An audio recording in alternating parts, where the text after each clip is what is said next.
Ya, jadi kita bertemu lagi ya di mata kuliah mikrobiologi pangan. Pada kesempatan kali ini kita akan membahas tentang fermentasi. Jadi topiknya ada prinsip dasar proses fermentasi dan produk fermentasi serta mikroorganisme yang berperan dalam fermentasi tersebut.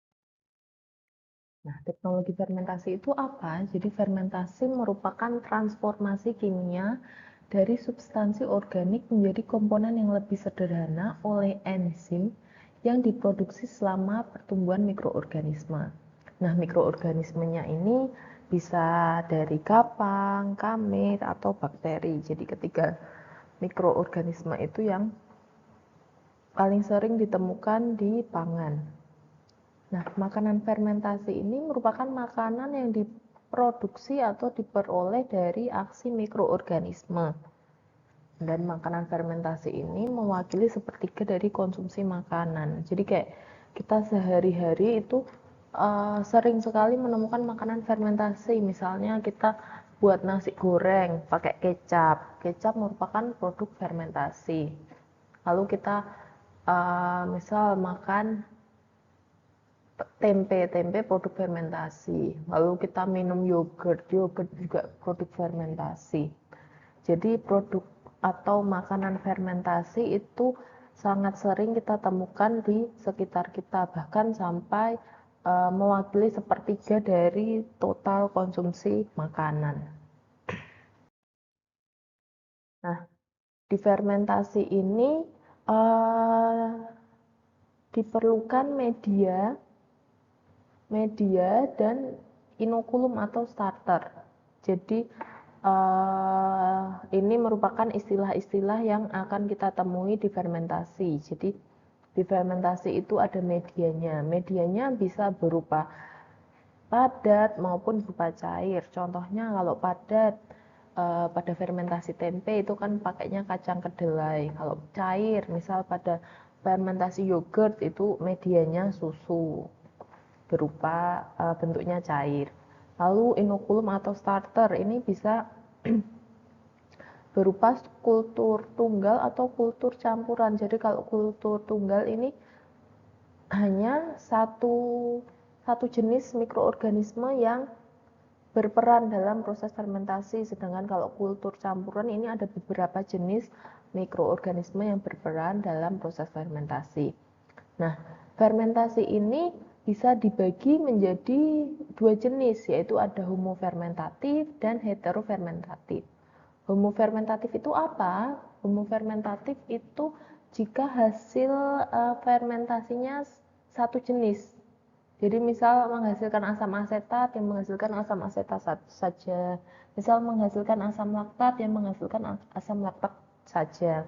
Sedangkan kalau hetero ini hasilnya akan beberapa jenis atau beberapa maaf beberapa tipe. Misal tadi asam laktat juga misal dihasilkan CO2 seperti itu. Jadi ada beberapa hasilnya. Nah, proses fermentasi ini terbagi menjadi tiga. Jadi ada tiga jenis proses fermentasi. Yang pertama fermentasi alami, kemudian backsloping, dan yang terakhir fermentasi terkontrol. Ini masing-masing fermentasi ini akan kita bahas lebih lanjut di slide berikut. Jadi fermentasi alami yang pertama. Fermentasi alami itu apa? Jadi bahan mentah mengandung mikroorganisme yang diinginkan maupun yang terkait. Lalu kondisi inkubasi diatur untuk mendukung mikroorganisme yang diinginkan. Jadi di bahan mentah itu sudah ada mikroorganisme yang secara alami ada di bahan pangan itu atau bahan baku itu. Lalu kondisi inkubasinya diatur untuk mendukung mikroorganisme yang diinginkan. Misal di bahan baku itu ada mikroorganisme A, B, C.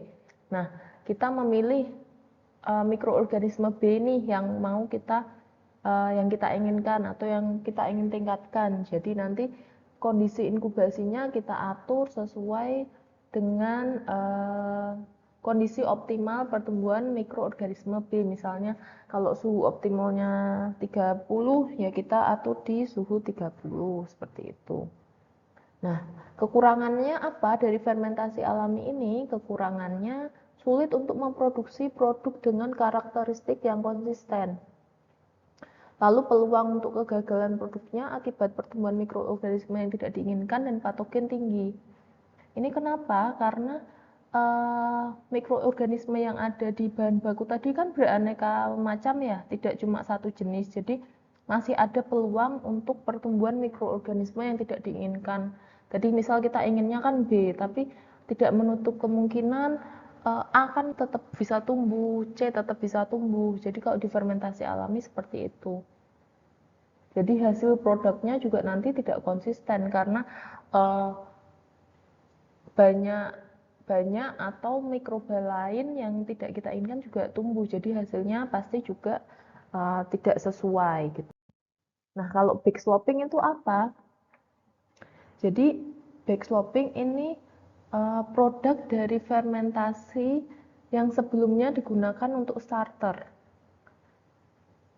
Kekurangannya ini sulit untuk memproduksi produk dengan karakteristik yang konsisten, lalu peluang untuk kegagalan produknya juga tinggi. Jadi kekurangannya sama seperti fermentasi alami tadi. Jadi ini contohnya misal kalau kita bikin yogurt, kita kan pasti ambil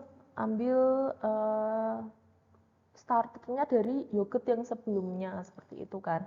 Jadi ini contoh dari backsloping. Jadi menggunakan produk dari fermentasi yang berhasil. Jadi misal kita sudah buat fermentasi yogurt nih, jadilah yogurt A. Lalu kita punya susu yang belum difermentasi ya. Nah, kita dari susu ini mau bikin yogurt juga. Nah, jadi kita ambil starternya dari yogurt A, kita taruh di susu ini, nanti dihasilkan yogurt B seperti itu. Selanjutnya, fermentasi terkontrol. Jadi kalau ini bahan bakunya dipanaskan kemudian diinokulasi dengan konsentrasi kultur starter yang tinggi. Jadi ini minimal 10⁻⁶. Lalu kondisi inkubasinya diatur untuk pertumbuhan yang optimal dari kultur starter.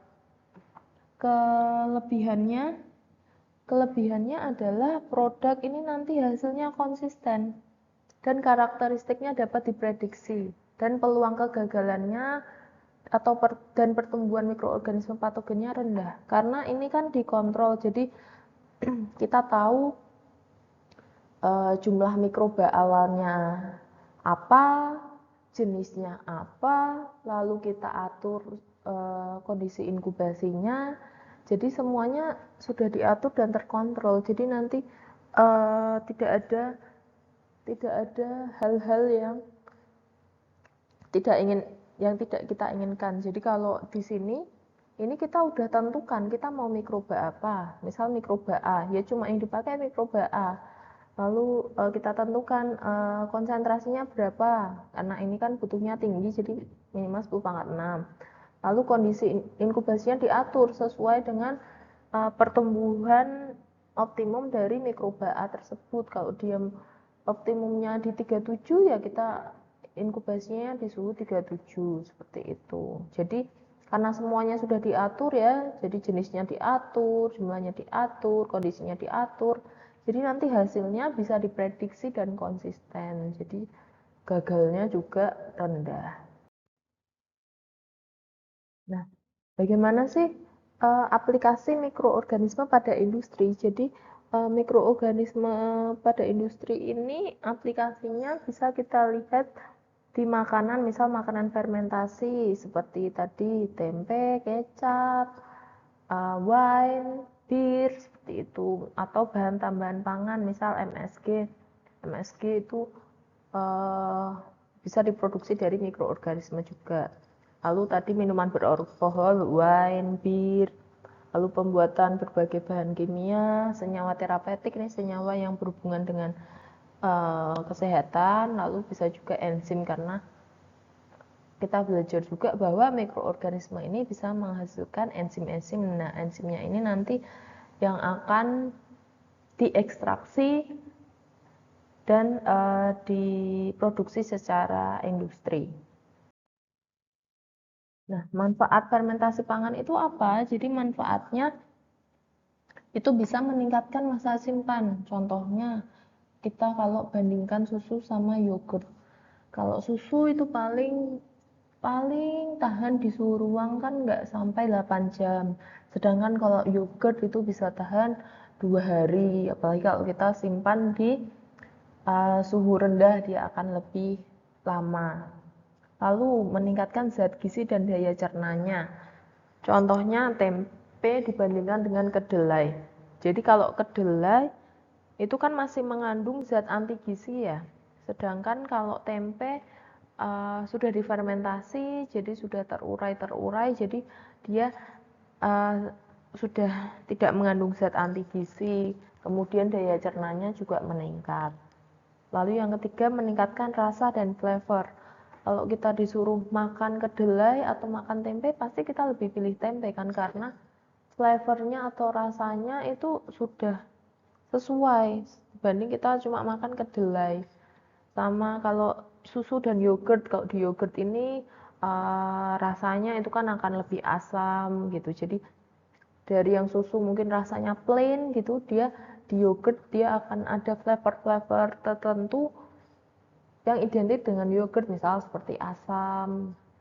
Lalu bisa juga menurunkan toksisitas atau anti nutrisi ini sama yang tadi, yang kalau kedelai itu punya zat anti gizi, lalu kalau udah menjadi tempe dia sudah terurai, jadi dia menurunkan anti nutrisi. Lalu bisa juga sebagai fungsi kesehatan. Contohnya kalau di yogurt itu kan kita fermentasi pakai probiotik. Nah, probiotik ini berguna untuk saluran cerna. Jadi nanti saluran cernanya, flora normalnya di usus akan lebih baik sehingga meningkatkan penyerapan zat gizi. Seperti itu. Nah, prinsip proses fermentasi pangan itu ada beberapa. Jadi ada fermentasi pada konsentrasi garam yang tinggi, ada fermentasi untuk memproduksi tekstur yang spesifik, ada fermentasi asam laktat, ada fermentasi alkoholik, dan fermentasi asam asetat. Jadi kalau fermentasi pada konsentrasi garam yang tinggi, contohnya produknya terasi, petis, kecap ikan, tauco, dan kecap. Lalu untuk fermentasi memproduksi tekstur yang spesifik, contohnya tempe, oncom, keju. Ini keju kan dari susu ya, terus lalu kita mau memproduksi tekstur yang lebih padat gitu ya. Jadi kita hasilnya nanti keju. Jadi dia fermentasi keju ini untuk memproduksi tekstur yang spesifik. Lalu kalau fermentasi asam laktat, contohnya tempoyak, dadi, sayur asin, kimchi, yogurt, keju, susu. Ini kan difermentasinya menggunakan bakteri asam laktat atau BAL. Lalu fermentasi alkoholik, jadi nanti hasilnya ada alkohol atau etanol. Contohnya tape, brem, tuak, wine, bir, dan sake. Sedangkan kalau fermentasi asam asetat, hasilnya asam asetat. Contohnya nata de coco, cuka, seperti itu. Tujuan fermentasi pangan itu apa? Jadi tujuannya itu tergantung bahan bakunya. Jadi misal kalau fermentasi pada buah, sayur, susu, ikan, dan daging, karena ini adalah karena ini adalah produk-produk perishable food ya, atau produk-produk mudah rusak. Jadi ya tujuannya untuk mengawetkan atau memodifikasi sifat sensori dan gizinya. Karena dia produk mudah rusak atau perishable food, jadi dia tujuan utamanya untuk mengawetkan. Seperti kalau susu tadi contohnya di suhu ruang hanya tahan kurang dari 8 jam, sedangkan kalau difermentasi jadi yogurt dia akan tahan lebih lama. Kalau pada sayur, misal ini kan sayur juga gampang rusak ya. Jadi dia misal difermentasi menjadi kimchi, menjadi sauerkraut, dia akan lebih panjang daya simpannya atau masa simpannya. Lalu kalau fermentasi pada sereal dan biji itu untuk memodifikasi sifat sensori dan gizinya. Kita tahu kalau di biji-bijian itu sering mengandung zat anti nutrisi ya, jadi fermentasi itu membantu menurunkan anti nutrisi tersebut. Lalu kalau untuk memodifikasi sifat sensori, misal yang dari biji-bijian tadi, kacang kedelai itu kita kita fermentasi, jadi teksturnya berubah, sifat sensorinya berubah menjadi tempe, itu kan jadi berubah secara warna, secara tekstur, secara penampakan, secara rasa. Jadi ini untuk memodifikasi sifat sensori. Nah, mikroorganisme apa saja yang kita gunakan pada proses fermentasi? Jadi ada 3 mikroorganisme utama ya. Yang pertama ada bakteri, yang kedua ada kapang, dan yang ketiga ada kamir. Jadi memang ketiga jenis mikroba ini adalah mikroba yang sering kita temukan di pangan. Jadi kalau yang tidak diinginkan itu nanti sebagai mikroba pembusuk atau mikroba patogen, dan yang diinginkan ini misal mikroba yang berperan pada proses fermentasi. Nah, yang pertama kita akan bahas bakteri. Contoh-contoh bakteri yang sering digunakan adalah bakteri asam laktat atau BAL.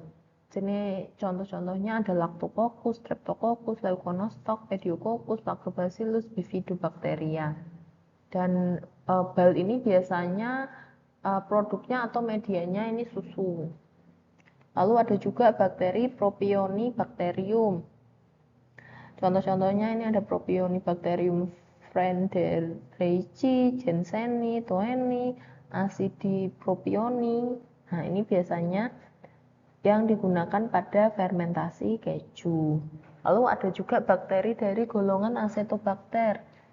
Jadi contohnya Acetobacter aceti digunakan pada fermentasi asam asetat. Nanti hasilnya cuka.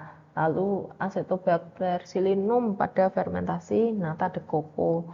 Ini bahannya air kelapa, lalu nanti hasilnya nata de coco.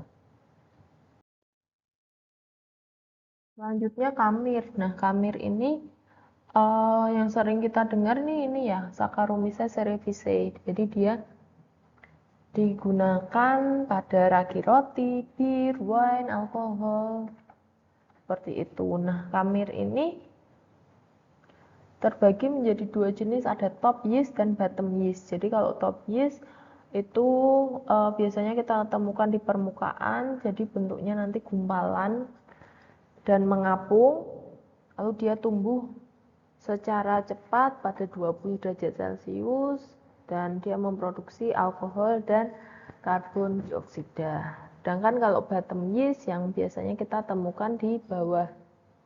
Jadi kalau kita punya wadah gitu, misal toples gitu, kalau yang nanti di atas membentuk gumpalan atau mengapung biasanya top yeast, kalau yang nanti di bawah gitu biasanya dia bottom yeast. Selain Saccharomyces cerevisiae ada juga Candida utilis. Jadi kamir ini bisa memproduksi protein sel tunggal. Jadi protein sel tunggal itu apa? Jadi PST atau protein sel tunggal adalah protein yang diproduksi dari mikroorganisme. Lalu ada juga Cluiveromyces marcianum. Jadi dia kamir ini mampu menghidrolisis laktosa. Jadi dia diasosiasikan dengan fermentasi alami bersama bakteri asam laktat. Biasanya perannya dalam fermentasi alkoholik susu. Produknya kefir. Lalu mikroorganisme ketiga ada kapang. Nah, kapang ini macam-macam ya, ada dari genus Aspergillus, Penicillium, Rhizopus, Mucor dan sebagainya. Nah, kapang-kapang ini biasanya digunakan pada pengolahan pangan atau memproduksi bahan tambangan pangan atau enzim pangan. Jadi tergantung kapangnya apa dan dia memproduksinya apa. Nah, strain yang digunakan untuk fermentasi kapang ini tidak boleh strain yang memproduksi mikotoksin. Jadi mikotoksin itu apa? Mikotoksin itu toksin yang diproduksi oleh kapang. Jadi kalau kita mau menggunakan kapang untuk fermentasi, kita harus pastikan bahwa strain tersebut tidak memproduksi mikotoksin. Misalnya kita tidak mempergunakan Aspergillus flavus untuk fermentasi di pangan karena Aspergillus flavus terkenal sebagai kapang yang menghasilkan mikotoksin, yaitu aflatoksin seperti itu. Jadi kalau misalnya dari Aspergillus ini Aspergillus flavus tidak digunakan. Misal kalau dari Penicillium ini Penicillium expansum itu tidak digunakan di fermentasi pangan karena menghasilkan mikotoksin patulin gitu. Jadi spesies-spesiesnya juga perlu kita perhatikan. Jadi ini Aspergillus kan spesiesnya banyak, Penicillium spesiesnya banyak. Nah, kita pilih strain yang aman untuk fermentasi. Contoh-contohnya kapangnya misal Aspergillus oryzae ini biasanya digunakan pada fermentasi sake, kecap, miso, lalu Penicillium roqueforti pada keju, lalu Penicillium camemberti pada keju camembert. Ini contohnya ya, jadi kalau keju yang difermentasi oleh Penicillium roqueforti ini seperti ini, jadi kayak ada titik-titik atau bintik-bintik birunya, sedangkan kalau yang bawah ini contoh keju yang difermentasi dengan Penicillium camemberti. Lalu ada juga Penicillium casecolum ini pada keju brie. Ada juga Aspergillus niger.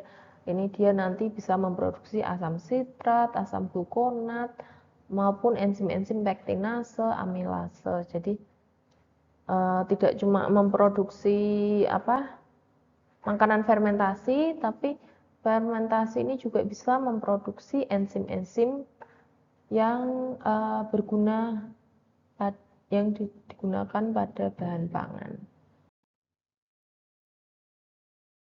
Ini contoh makanan fermentasi dengan bahan baku dari susu, daging, dan ikan. Jadi dari substratnya atau medianya susu itu nanti produknya bisa berupa yogurt, keju, sour cream, buttermilk, dadih, keju, kefir gitu ya.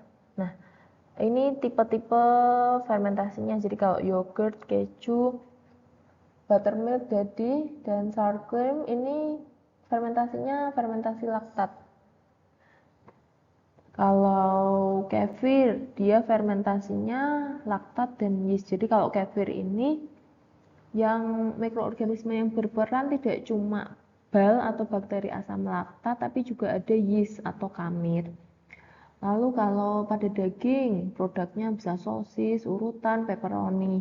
Ini pepperoni yang sering kita temukan di pizza itu ya. Nah, ini dia fermentasinya juga pakai laktat, jadi dia pakai bakteri asam laktat. Lalu kalau ikan, udang, produknya terasi, rusip, belacan, peda, lalu kecap ikan. Ini fermentasinya menggunakan laktat juga dan proteolitik.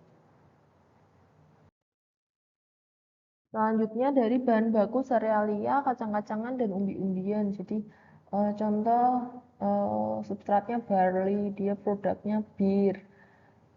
Tipe fermentasinya alkoholik. Lalu ini ketan ya, beras ketan, produknya sake, brom, dan tape. Ini alkoholik juga.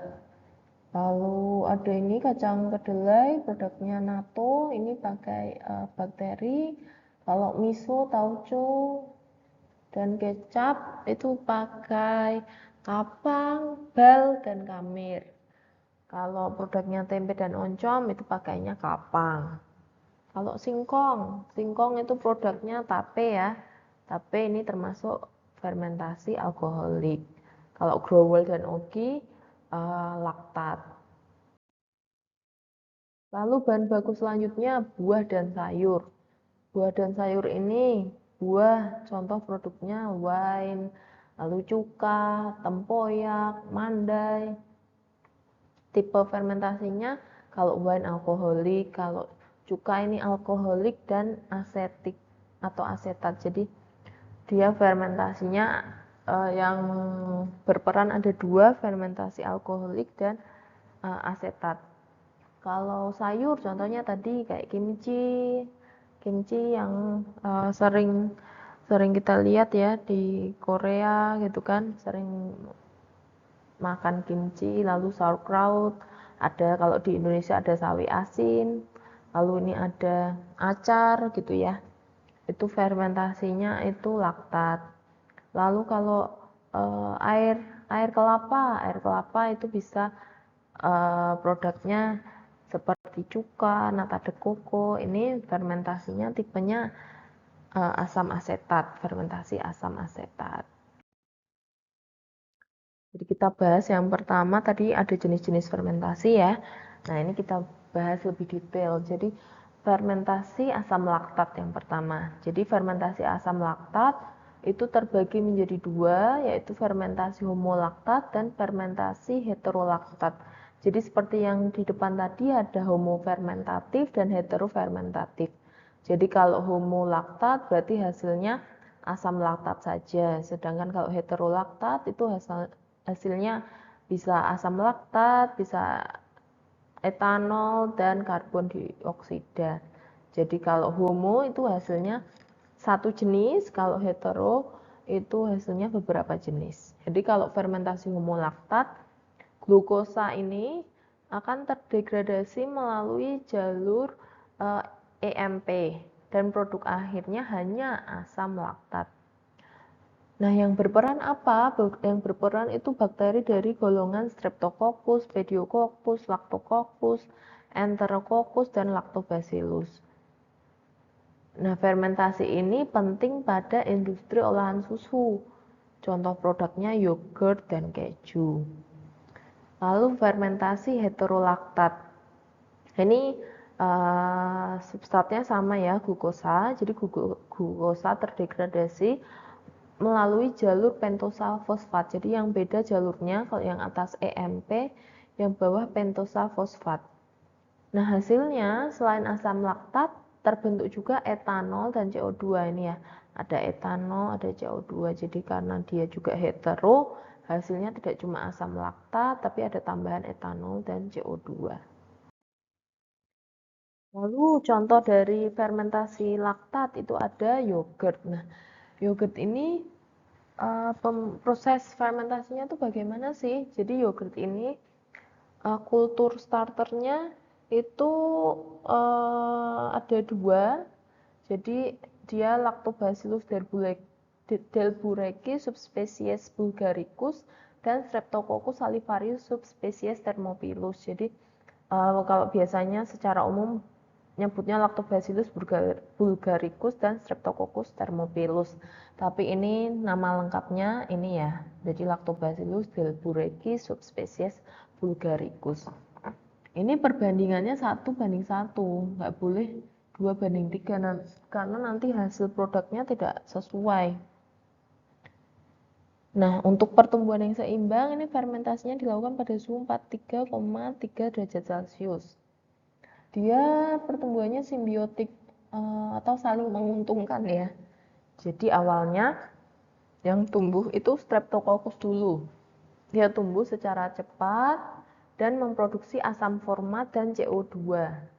Nah, asam format ini nanti kan dia produksi terus sehingga menurunkan keasaman dari susunya. Jadi susunya sudah berubah kondisi menjadi asam, baru menstimulasi pertumbuhan Lactobacillus karena Lactobacillus ini suka pada kondisi yang asam.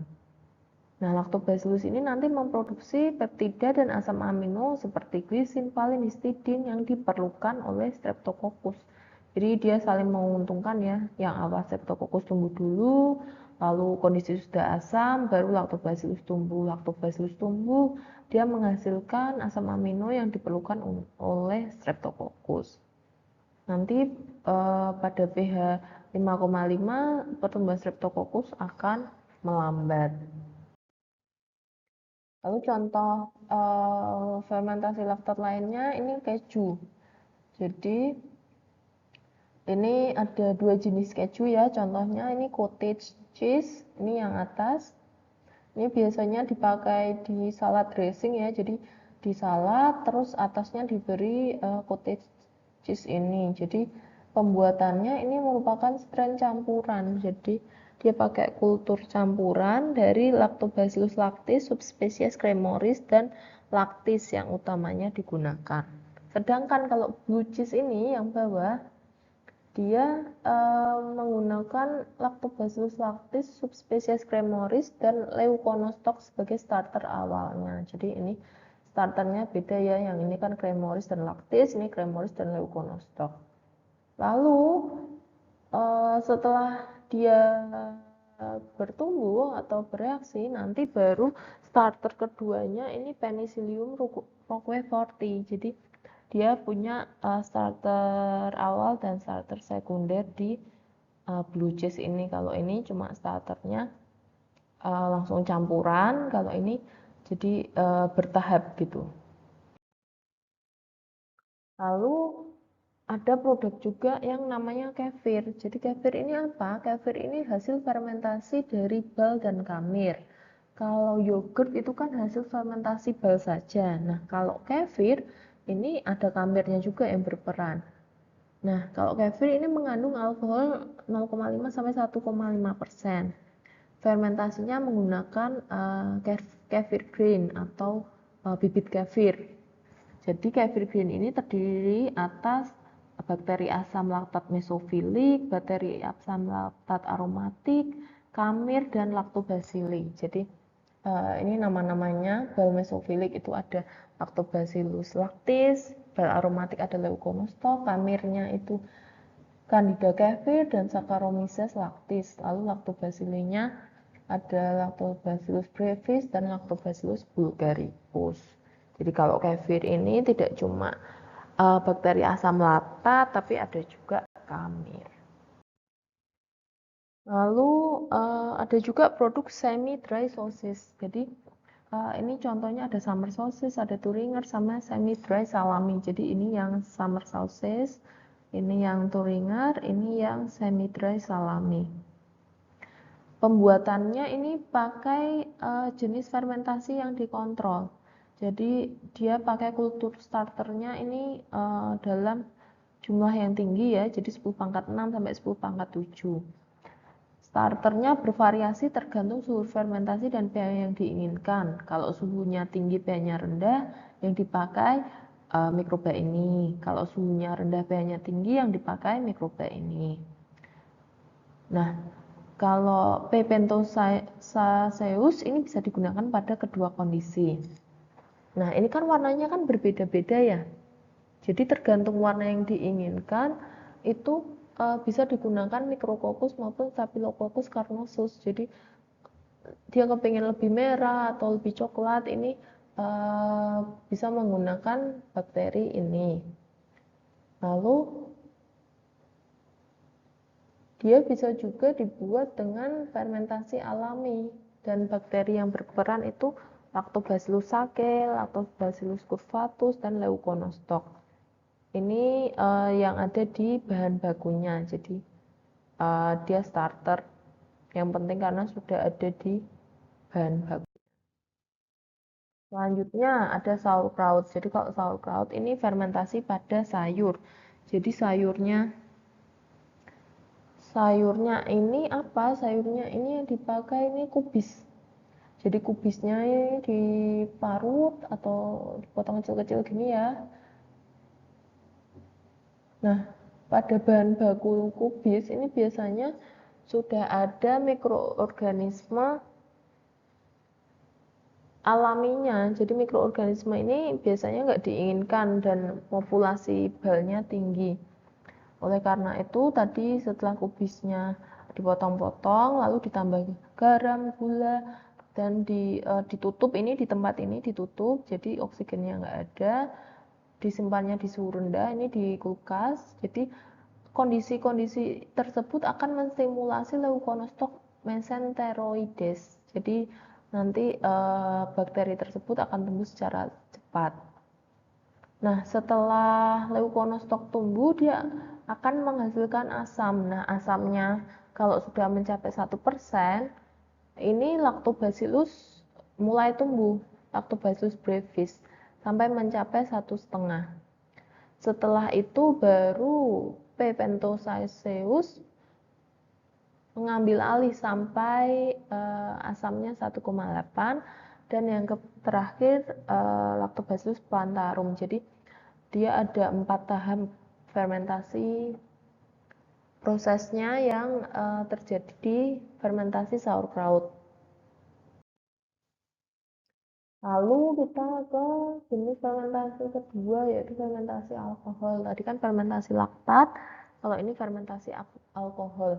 Jadi glukosa ini oleh kamir akan dipecah menjadi piruvat dan etanol, serta CO2 jadi glukosa, dipecah jadi piruvat, piruvat dipecah jadi etanol dan CO2. Nah, etanol ini kan alkohol, jadi nanti menghasilkan produk alkoholik.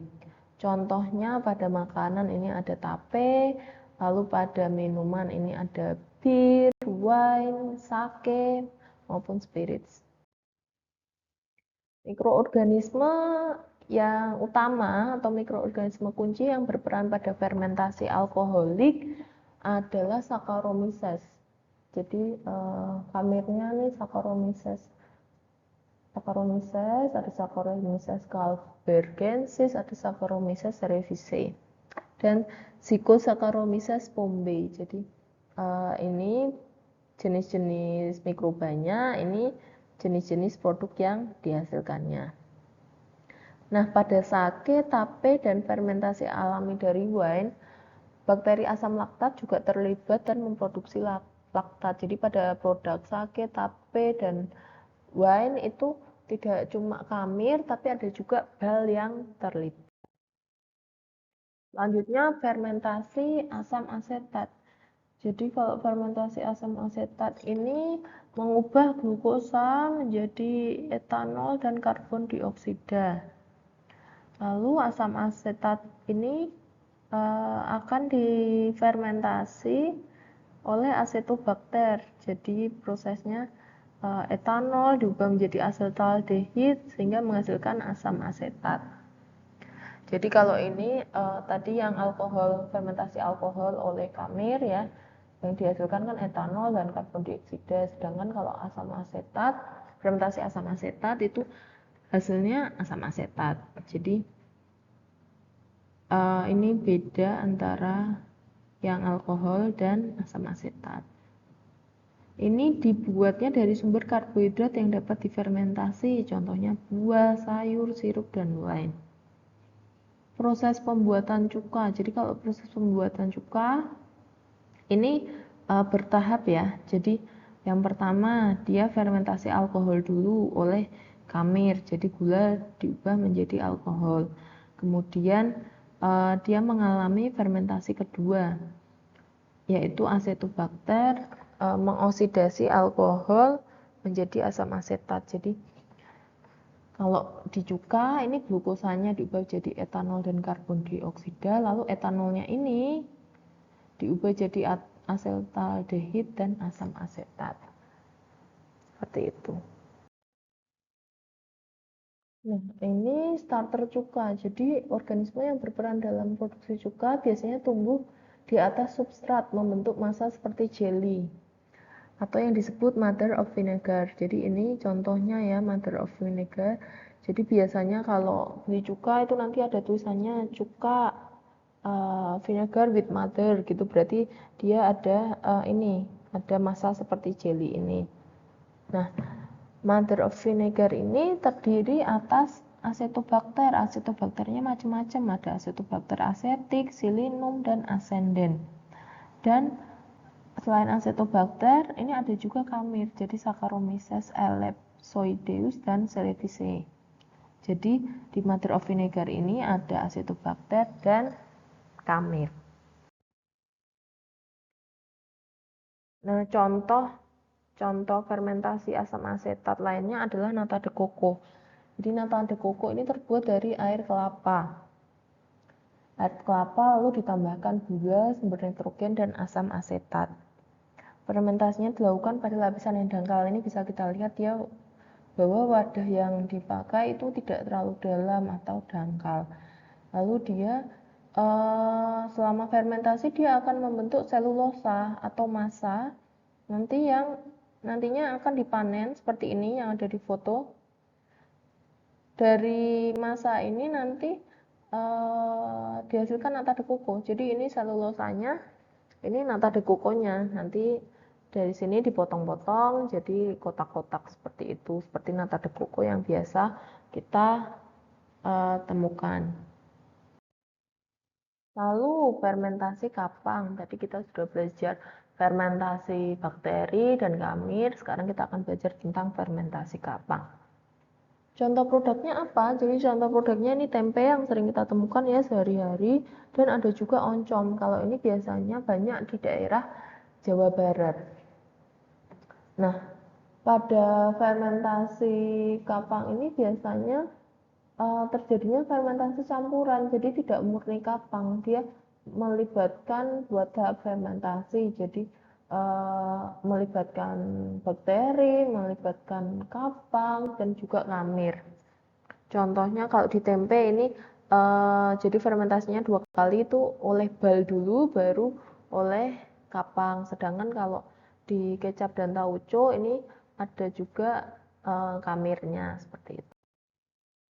Nah, ini kita bahas tempe. Jadi tempe itu starternya menggunakan laru atau usar. Jadi kalau kita mau buat tempe, kita kan beli dulu tuh starternya, biasanya namanya laru.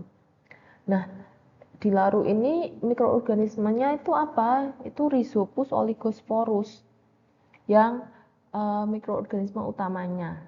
Nah, proses pembuatan tempe itu bagaimana? Jadi kedelainya itu direndam kan semalaman, lalu dia kan sudah nanti sudah lebih lunak, lalu kan dan kulitnya itu nanti dia terkelupas kan, jadi kulitnya nanti kita hilangkan. Nanti bijinya ini akan terbagi menjadi 2. Kalau sudah, nanti direbus. Habis direbus, ditiriskan, didinginkan, nah baru diberi starternya atau larunya itu. Lalu kalau udah diratakan, kemudian dikemas pada daun pisang atau plastik yang dilubangi karena kapang itu butuh oksigen ya, dia aerob, jadi makanya perlu dilubangi. Lalu difermentasi selama 2 hari. Nah, fermentasinya terjadinya bagaimana? Jadi yang pertama fermentasi asam ini terjadi selama perendaman tadi, yang perendaman sehari. Jadi pH turun kan, jadi kondisi asam. Nah, pada kondisi asam ini biasanya bal mulai tumbuh. Bal mulai tumbuh, lalu kalau habis itu sudah selesai direndam, lalu kan kita proses, kita rebus, kita dinginkan, lalu baru kita beri kapang. Jadi kalau di tempe ini fermentasinya dari dua jenis ya, jadi dari bal dan juga dari kapang. Selanjutnya kecap dan tauco. Nah, kecap ini sering kita lihat ya di sehari-hari, jadi dia rasanya manis dan asin, dia berupa cairan yang gelap. Jadi kalau kecap manis ini ditambahkan gula jawa dan rempah-rempah. Ada 2 jenis kecap, yaitu yang tipe Chinese, ini kacang kedelainya sebagai bahan baku. Kalau tipe Jepang, ini campuran kedelai dan gandum. Kalau tauco, kalau tadi kan cairan yang kecap, kalau tauco ini bentuknya kayak bubur gitu, selari. Jadi dia pembuatannya ditambahkan gula dan rempah-rempah juga. Fermentasinya ini ada 2 tahap, kecap dan tauco. Jadi fermentasi kapang dulu 2-3 hari, lalu fermentasi larutan garam. Ini yang bisa berbulan-bulan. Jadi Jadi buat kecap itu kan bisa lama ya, bisa berbulan-bulan, bisa 6 bulan seperti itu. Tapi kalau buat tauco biasanya lebih singkat. Nah, mikroorganismenya apa saja sih? Jadi kalau di kecap dan tauco, kalau kapangnya ini dari Aspergillus oryzae atau Aspergillus soyae. Jadi ini kan namanya aja sudah soya ya. Biasanya yang dipakai di kecap. Lalu selain fermentasi, jadi selain fermentasi ini juga menghasilkan proteinase, amilase, jadi ini enzim yang diproduksi selama fermentasi. Nah, selama fermentasi ini juga bal bisa berkembang. Setelah tadi kan kalau kecap dan tauco fermentasinya 2 tahap ya. Pertama kapang dulu, kemudian larutan garam. Nah, pada fermentasi larutan garam ini terjadi fermentasi asam laktat oleh bal. Namanya Pediococcus halopilus. Ini halo berarti dia suka garam ya.